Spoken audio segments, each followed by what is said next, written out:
Yeah.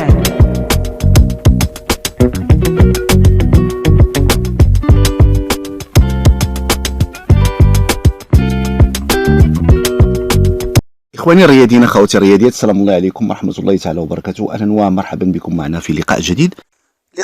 واللقاء اللي غنبقاو فيه بيان سور مع المقابلة اللي انتهت واللي عطات فوز فريق الوداد خارج الميدان أمام فريق اتحاد طنجة في ملعب يعني اللي كلشي كان مقاد باش أن الوداد ما ديرش نتيجة إيجابية. حنا كنعرفوا الوداد ملي كتلعب بدون جمهور فهذا كيأثر عليها بشكل كبير، وملعب يعني باش تفرج فصعيب أنك أنت كمشاهد أنك يعني كما كنقولوا تتابع لقاء بهذاك الشكل، فما بالك الا كنتي لاعب ولاعب ديال الوداد اللي مولف الجماهير ومولف دائما يعني تيران كومبلي. ولكن على العموم فالاهم هو ثلاث نقاط اللي كانت ثمينه لفريق الوداد مع تسجيل يعني الشرقي البحري اللي سجل 3 أهداف.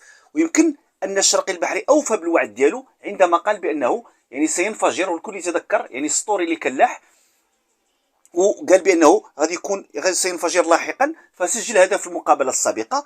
واليوم يعني يسجل هدف سجل هدف امام زمامره و3 أهداف اليوم امام اتحاد طنجه اللي خلاته يعني ب4 أهداف وغيولي هداف ديال البطوله يعني وان شاء الله. فبغينا هذه المنافسه تبقى بينه وبين سامبو، رغم ان باش نكونوا واضحين جمهور الوداد وانا واحد منهم ما غاديش نبدلوا بانها كان كيبان لنا بان الشرقي البحري يعني يمكن صفقه غير مجديه للوداد وانه ما يمكنش يعطي الكثير، لان شفنا في لقاءات بصراحه اللي كان بعيد كل البعد عن المستوى او على التهديف. على العموم يمكن هذه الرمزي بدا كيكسب الثقه ديال الجماهير، اللاعبين بداو كيمشيو مع يعني الاداء او كيمشيو مع الطريقه ديالو.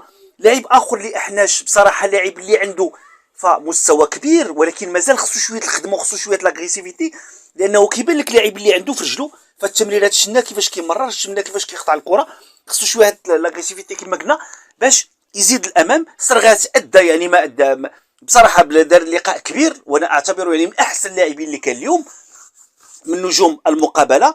العملود يمكن ما شفناش اليوم لان ما لعبناش على الجهه اليمنى، صعد ولكن ما تسلمش كرات.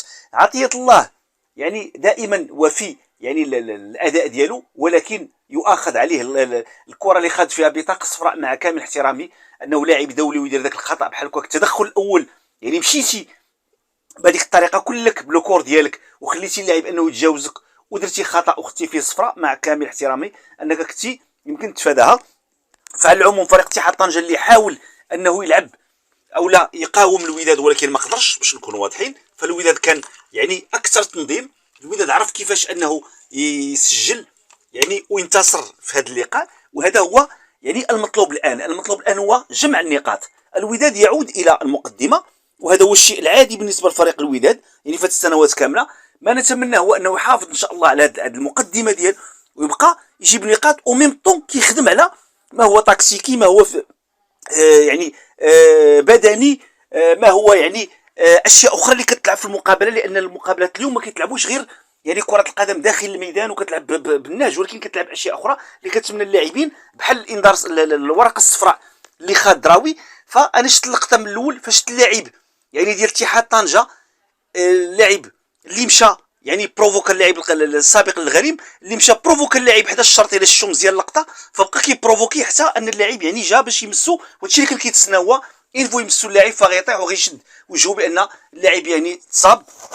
وهذه كانت لقطه يمكن كما قلت اللي خص يعني مجموعه من اللاعبين يخدموا على هذا الشيء. سيرتو انت رابح فنبعد من هذا الشيء ونخلي اللاعب هو اللي يسقط في داك الشيء، نحاول انا نطيحو في هذا الفخ وما نطيحش انا في هذا الفخ، لان غنواجهوا يعني المصريين وغنواجهوا التوانسه اللي اختصاصيين في هادشي، وسيرتو ملي غتكون لاعب في الميدان ديالهم فغيكون صعب عليك انك كما كيقولوا تلعب مع هاد الفرق وانت تلعب يعني نايف، تلعب يعني بالنيه. فهاد الفرق هادو ما يمكنش يعني يخدم معاهم هادشي او انك تنجح بهذه الطريقه ديالك. على العموم فبرافو لعادل الرمزي، برافو لجميع اللاعبين، 3 نقاط ثمينه، 3 نقاط كتعطيك المقدمه في انتظار باقي المقابلات ان شاء الله. استودعكم الله والسلام عليكم ورحمه الله تعالى وبركاته.